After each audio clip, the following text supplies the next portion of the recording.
Shalom, selamat malam semua. Pertama-tama berterima kasih kepada Tuhan, bisa ada di sini. Terima kasih juga untuk kesempatan yang telah Tuhan berikan buat beta. Mau bersaksi tentang lolos sekolah kedinasan perhubungan penerbangan, yaitu pola pembibitan yang ditanggung negara. Percaya ini semua karena bukan bebo hebat, tapi karena Tuhan Yesus. Beta lolos ini 3 tahun BTS, selama 3 tahun nikmati Tuhan pun proses. Dari tahun pertama beta lolos, tahun kedua juga Tuhan bilang beta belum lolos, tahun ketiga beta terus mengenalkan Tuhan Yesus. Pas pengumuman lulus, BTS dari tes komputer, tes kesehatan, tes jasmani, fisik tes, wawancara, beta semua andalkan kepada Tuhan Yesus. Dan pada saat pengumuman, beta berlutut, berdoa kepada Tuhan. Pas dia pun jam pengumuman, beta bilang, Tuhan, biarlah semua terjadi atas kehendak Tuhan Yesus. Tapi saya yakin dan percaya, soalnya mungkin Tuhan bawa beta begini jauh hanya untuk kegagalan. Saya yakin dan percaya kalau Tuhan Yesus setara beta di tempat, saya harus melakukan yang terbaik untuk Tuhan Yesus. Nikmati saat Tuhan pun proses, berharap pada Tuhan Yesus hanya akan mengecewakan. Selanjutnya, beta sekolah harus menjadi saluran berkat di sana, harus jadi teladan bagi orang-orang di sana. Orang bisa lihat ada Tuhan Yesus dalam bebun diri. Terima kasih, itu saya bebun kesaksian. Shalom.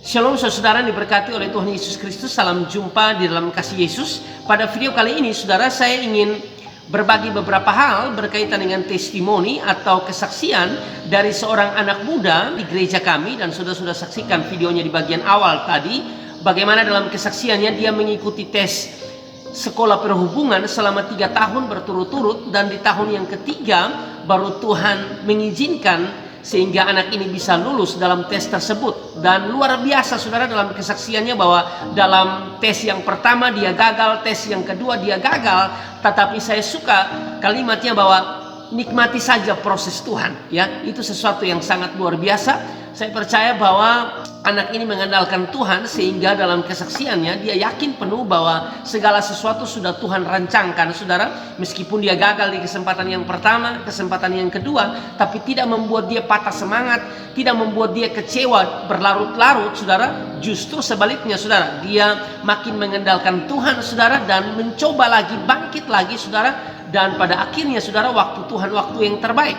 di kesempatan yang ketiga dia bisa lulus dalam tes tersebut. Nah, berkaitan dengan hal ini, saudara, ada beberapa orang yang WhatsApp ke saya, bahkan mereka masuk di kolom chat di live streaming saya. Biasanya saya live streaming setiap Senin sampai dengan Jumat, dan mereka meminta dukungan doa, saudara.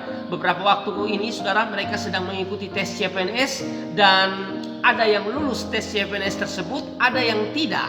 Bagi yang tidak lulus inilah mereka WhatsApp ke saya, mereka juga masuk di kolom chat, mereka bilang bahwa tolong doakan kami untuk kami tetap kuat, tolong doakan kami untuk kami tetap punya semangat lagi untuk mencoba lagi untuk mencari pekerjaan, doakan kami untuk kami tidak kecewa berlarut-larut.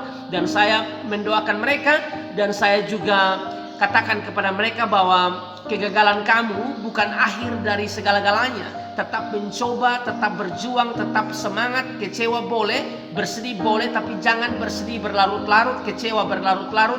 Tetap tatap masa depan, karena saya percaya bahwa Tuhan menyiapkan masa depan yang terbaik, meskipun kita harus melewati proses. Karena saudara diberkati oleh Tuhan Yesus Kristus, berkaitan dengan hal ini, saudara, berkaitan dengan kegagalan, saudara, saya ingat betul bagaimana kisah di Alkitab, bagaimana Yosua dan tim setelah mereka mengalahkan kota Yeriko, saudara, lalu mereka melawan orang-orang Ai. Di kesempatan yang pertama mereka tidak tanya Tuhan, mereka terlalu over percaya diri, bahkan mereka terlalu menganggap remeh musuh, saudara, sehingga pada waktu mereka pergi untuk melawan orang-orang Ai, justru mereka yang dikalahkan oleh orang-orang Ai. Lalu di kesempatan yang kedua, saudara, Tuhan bilang lagi kepada Yosua untuk mereka pergi dan kalahkan orang-orang Ai, tetapi syarat yang harus mereka perhatikan di situ dalam Yosua 8 ayat yang ke-1 dikatakan bahwa kemudian berfirmanlah Tuhan kepada Yosua, jangan takut dan jangan tawar hati. Nah, ini merupakan hal yang penting, saudara, ya. Sudah pasti Tuhan di pihak Yosua, tetapi Yosua dan tim harus perhatikan kedua hal ini. Yang pertama, jangan takut. Kenapa Tuhan bilang jangan takut?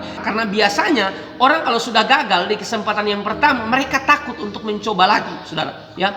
Kalau mereka sudah gagal di kesempatan yang pertama, saudara, mereka pasti tawar hati. Sehingga Tuhan bilang, kamu akan pergi, kamu akan saya perintahkan untuk pergi kalahkan orang Ai. Tapi ingat, jangan takut. Karena seringkali ketakutan menghalangi kita untuk maju. Seringkali ketakutan, saudara, menghalangi kita untuk bangkit, untuk mencoba lagi.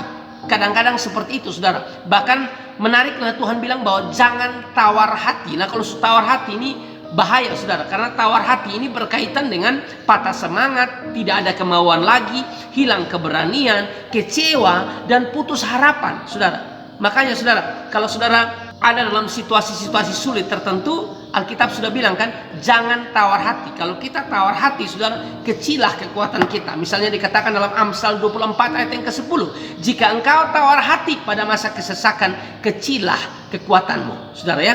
Untuk itu mari kita belajar untuk tetap mengandalkan Tuhan, tetap bersyukur dalam setiap keadaan, ya. Jangan takut untuk melihat masa depan, jangan tawar hati. Karena percayalah, saudara, firman Tuhan berkata bahwa karena masa depan sungguh ada dan harapanmu tidak akan hilang. Itu janji Tuhan. Janji Tuhan itu janji yang murni. Bahkan firman Tuhan bilang, Bilangan 23 ayat yang ke-19, bahwa Allah bukan manusia sehingga ia berdusta. Apa yang difirmankannya pasti dia lakukan. Oleh karena itu, saudara diberkati oleh Tuhan, jangan patah semangat, ya, tetap berjuang, tetap mengandalkan Tuhan dalam hidup. Seperti kesaksian kakak Dino Kana di bagian awal itu, saudara sudah dengar kesaksiannya, saudara. Tes yang pertama tidak lulus, tes yang kedua tidak lulus, tapi dia tetap semangat, ya, tetap andalkan Tuhan, tetap maju, karena dia percaya, saudara, bahwa itu bagian dari proses.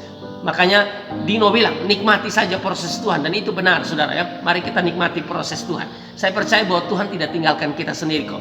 Tuhan bersama-sama dengan saya dan saudara, ya. Bagi saudara yang mungkin takut, Alkitab memberikan keterangan di dalam Yesaya 41 ayat yang ke-10, janganlah takut sebab aku menyertai engkau. Janganlah bimbang sebab aku ini Allahmu. Aku akan meneguhkan, bahkan akan menolong engkau. Aku akan memegang engkau dengan tangan kananku yang membawa kemenangan, ya. Bagi saudara yang mungkin kemarin tidak lolos tes CPNS, ya, tetap bangkit, saudara, tetap berjuang, ya. Bagi Anda yang sedang mencari pekerjaan dan belum dapat pekerjaan sampai dengan sekarang, ya, jangan berhenti, jangan menyerah, ya. Tetap berjuang, andalkan Tuhan, hidup benar di hadapan Tuhan, takut akan Tuhan. Karena saya percaya, saudara, bahwa takut akan Tuhan itu kunci berkat, saudara, ya.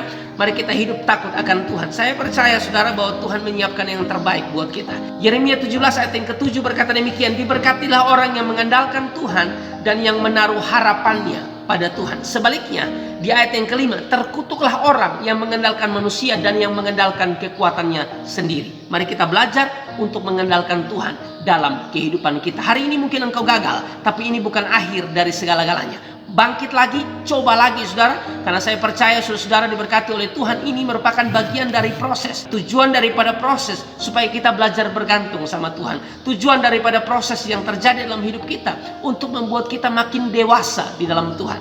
Untuk itu, saudara diberkati oleh Tuhan, mari belajar untuk kita berserah kepada Tuhan. Berserah bukan berarti kalah. Berserah juga bukan berarti menyerah. Berserah artinya kita memberikan kendali hidup kita kepada Tuhan. Ya, kita manusia lemah, kita manusia yang terbatas. Sudah seharusnya kita yang lemah, yang terbatas, bergantung kepada Tuhan yang tak terbatas. Kalau Anda gagal hari-hari ini, saudara, sekali lagi, jangan khawatir, jangan takut, jangan tawar hati. Tetap andalkan Tuhan, tetap berjuang, tetap semangat. Tuhan di pihak kita. Hanya ini yang saya bisa sampaikan. Tuhan berkati. Shalom.